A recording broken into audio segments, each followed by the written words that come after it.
இன்றைக்கி என்ன மணி 7 மணி ஆயிடுச்சு சரின்னு சொல்லிட்டு மாடெல்லாம் கத்திக்கிட்டே இருந்துச்சு.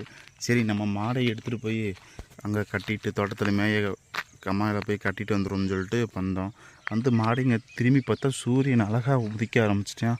மணியை பார்த்தா மணி 7 மணி ஆயிடுச்சு. அங்கே பாறையை பார்த்தா பாறையில் அந்த பையன் நின்றுக்கிட்டு இருக்கான், நின்று விளையாண்டுக்கிட்டு இருக்கான். என்னடா எல்லா பேரும் விளையாண்டுக்கிட்டு இருக்காங்களே, சரி நம்மளும் விளையாட போகணும்னு பார்த்தோம்னா அங்கே மணி ஆயிடுச்சு. நம்ம ஆஃபீஸுக்கு வேறு கிளம்பணும், டைம் ஆயிடுச்சு, மிஷின் வேறு ஆப்ரேட் பண்ண போகணும் அப்படின்னு சொல்லிட்டு திரும்பி பார்த்தோம்னா இங்கே பார்த்தா கம்மா ஃபுல்லாக தண்ணி வந்துருச்சு. நைட்டில் பார்த்தோம்னா தண்ணி வந்துருச்சு. தண்ணியை திருப்பி பார்த்தோம்னா தண்ணி பக்கத்தில் ஃபுல்லாமே இங்கே வரைக்கும் எவ்வளவு கிடக்குன்னு கோரை ஃபுல்லாக வளர்ந்து மீன் தண்ணி வற்ற ஆரம்பிச்சிருச்சு. சரின்னு சொல்லிட்டு திரும்பி நம்ம ஜூம் பண்ணலாம்னு சொல்லிட்டு ஜூம் பண்ணால் அங்கே பார்த்தா மீன் அங்கே பாருங்க சிலேபி மீன் போகிறத அங்கே பாருங்க. அழகாக அந்த மீன் ஃபுல்லாக போகுது பாருங்கள், ஜிலேபி மீன்.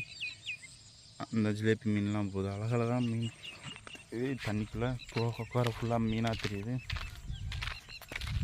சரிங்க, இந்த பழத்தில் தான் தண்ணி வற்றிருச்சு. சரி அடுத்த பழத்தில் போய் பார்ப்போம். மீன் அடுத்த பழத்துக்கு வந்தோம்னா இங்கேயும் பார்த்தோம்னா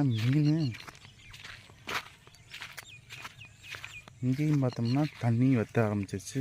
இங்கிட்டும் தண்ணி வற்றிருச்சு, இதுலேயும் தண்ணி வற்ற ஆரம்பிச்சிருச்சு. இங்கே பாருங்கள், தண்ணி வற்றி அழகாக எல்லாமே தண்ணி ஃபுல்லாக அங்கே பாருங்கள் தண்ணி வற்றிச்சு. இன்னைக்கு அம்மா இன்னும் கொஞ்ச நாளில் இந்த கம்மாவும் அழிஞ்சிருமே. இப்படி பார்த்தா அந்த கம்மாவும் தண்ணி வற்றிச்சு. தண்ணி இந்த கம்மாவும் மீன் பிடிக்க ஆரம்பிச்சிருவோம்.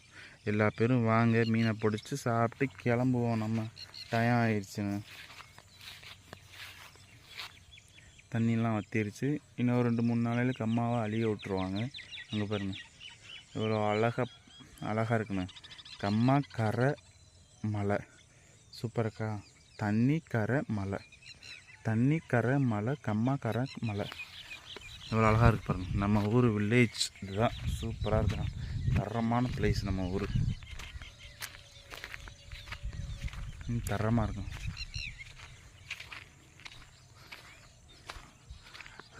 இந்த போஸ்ட் மரம் வருங்க, இப்படி அழகாக இருக்குது பார்க்க. அப்படியே பசுமையாக கம்மா பசுமையாக அங்கே இருக்கணும், தோப்புக்கு அங்கே இருக்கணும். அதை நல்லா இருக்கு பாருங்க. நம்ம ஊருக்கு போவோமா சொல்லடிமா எக்கண்ணே நீமா எங்கள்